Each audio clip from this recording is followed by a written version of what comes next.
Okay, we are going to go over the answers to your normal distributions and z-score review today.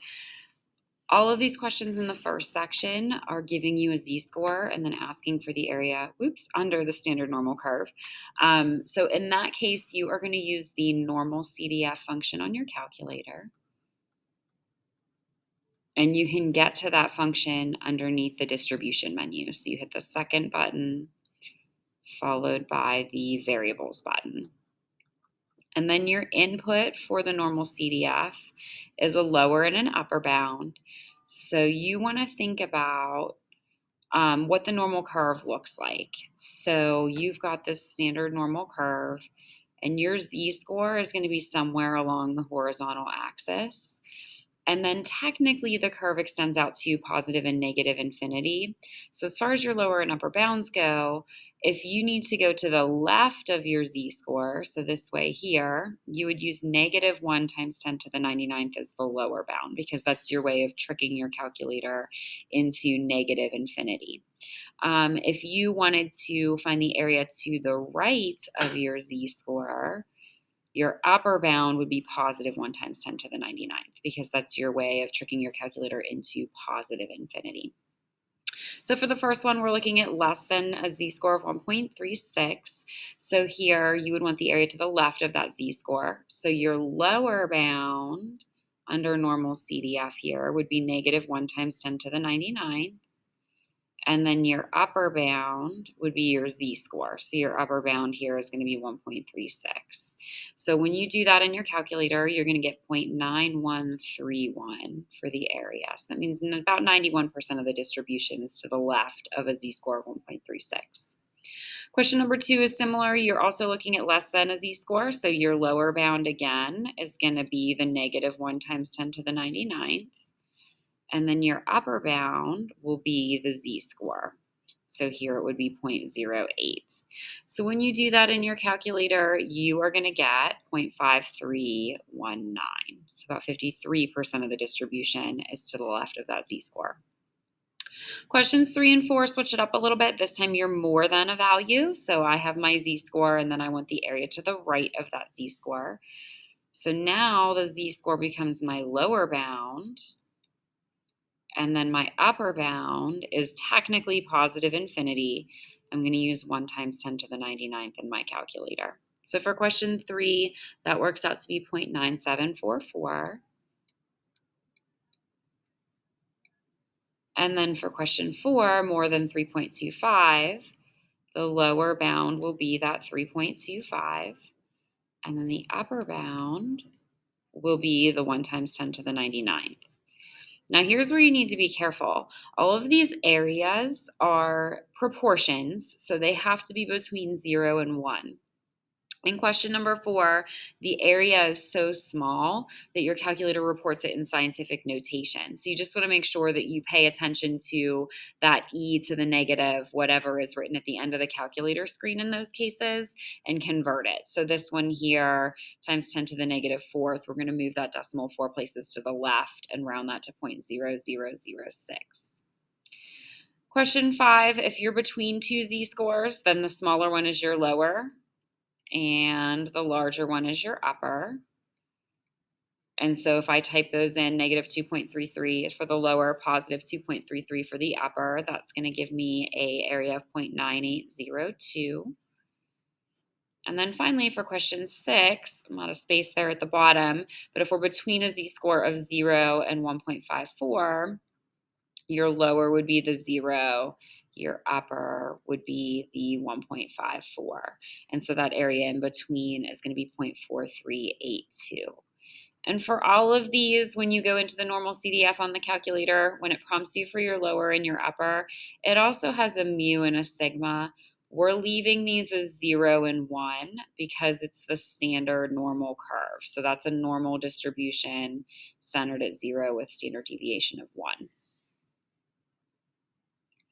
In the next question here, we don't have a standard score. In this case, we have a distribution of heights, mean of 69.6 inches, standard deviation of 3 inches.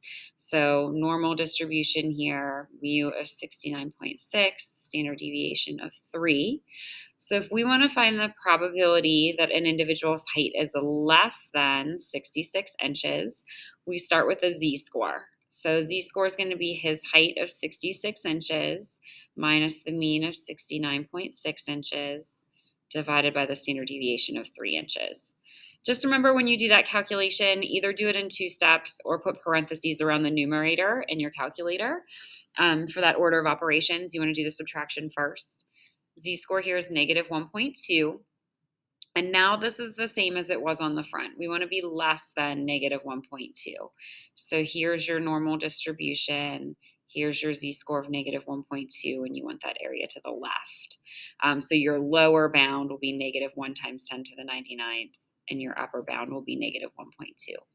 As far as notation goes for this, we can say the probability that an individual's height is less than 66 is equal to the probability that the z-score is less than negative 1.2.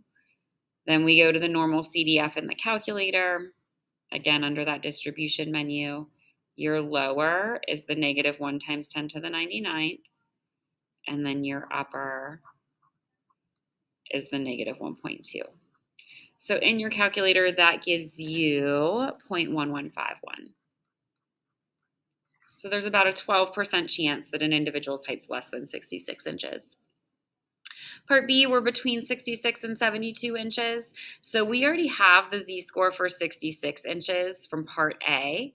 So we need to now find a z-score for 72 inches in the same way. So it's going to be his height of 72 minus the mean height of 69.6 over the standard deviation of 3. Again, throw parentheses around that numerator if you're going to do everything all in one shot. So that z-score here is 0.8. So we want to be between 66 and 72.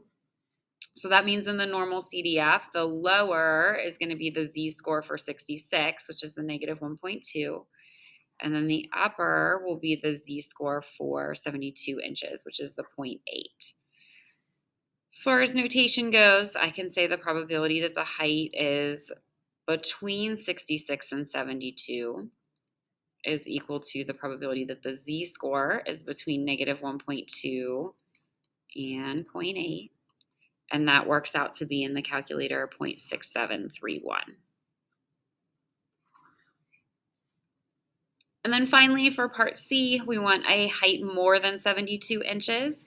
We already have the z-score for 72 inches from part B.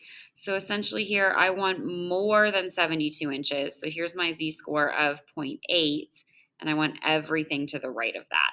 So my lower will be the 0.8, and then 1 times 10 to the 99th will be my upper bound in the calculator. So notation-wise, I can say the probability that 72 is less than x, which is a little bit awkward. I probably would say x is greater than 72. That's equal to the probability that the z-score is greater than 0.8. And then from the calculator, we get 0.2119. Oops. Kind of going off the bottom of my screen here.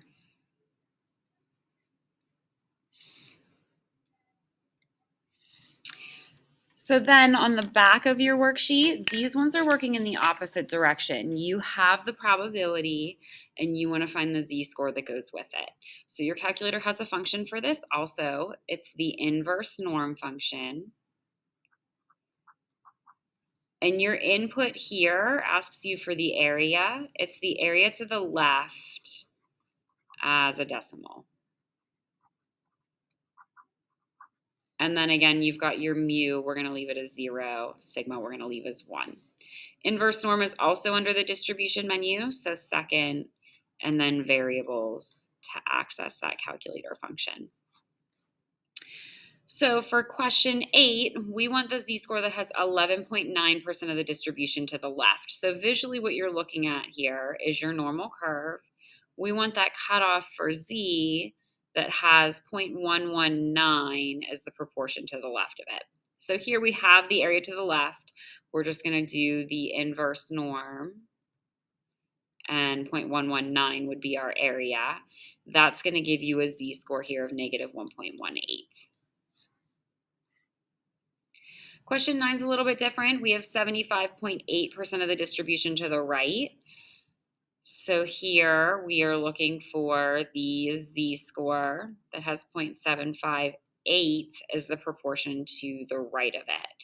So when we go into the inverse norm function, we need to do the area to the left as a decimal. So if there's 75.8% to the right, that means that there's 24.2% to the left. So we're going to do 0.242 in the inverse norm. And that works out to give you a z-score of negative 0.6999 here, or you could round that to negative 0.70. And then question 10, this one's a little trickier. So here you have 80% of the distribution between two z-scores. So here's your area of 80%. And you're going to have a negative z-score down here and a positive z-score up here. So 80% in the middle means that there's 20% in the tails. And the curve is symmetric, so it's split evenly between the two. So it's split into 10% and 10%. So I've got 0.1 down here, 0.1 down here. So when I go and do my inverse norm function, I'm going to do the inverse norm of 0.1 to get this negative z-score down here. And it'll give me a negative 0.67. I then could go and do the inverse norm here. It would be the 0.1 plus the 0.8, so 0.9. And that's going to give me positive 0.67. Because your curve is symmetric, if you're looking for the central region, you're always only going to need to find one z-score and then just do the plus or minus. And finally, for the last one, we are going to go one step further. You have the area under the curve. You will start by finding your z-score and then using that z-score formula to solve for x. So here they give us the heights of women. We have the mean of 64.1, standard deviation of 2.71. And then I can use this information along with inverse norm to find z. So here, 95th percentile, that means 95% of women are going to be shorter than that height. So that 95% is the area to the left. So I'm going to do the inverse norm of 0.95. That's going to give me my z-score here of 1.64.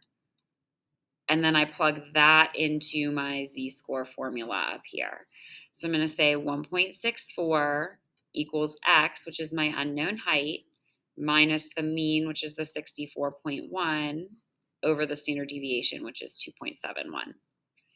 Then you're just going to use algebra to solve. So you'll multiply both sides by 2.71, and then you'll add the 64.1 to both sides, and you'll get an x of 68.54 inches.